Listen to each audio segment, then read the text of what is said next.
How to capture all audio in your Xbox clips.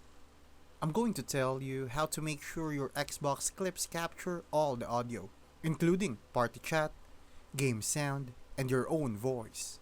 First, press the Xbox button on your controller and go to Settings, Preferences, Capture and Share. Here, check your capture settings are set to record what happened or start recording with the right resolution and length.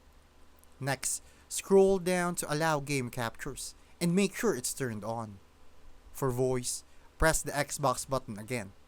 Go to audio settings and under party chat, choose include my audio.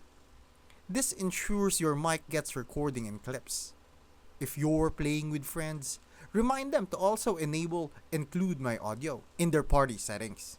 Otherwise, their voices won't be captured. Finally, check your headset mix so game sound and voice chat are balanced. Too low and one side may not be heard clearly. Once that is set, every time you clip or record gameplay, all audio sources will be included.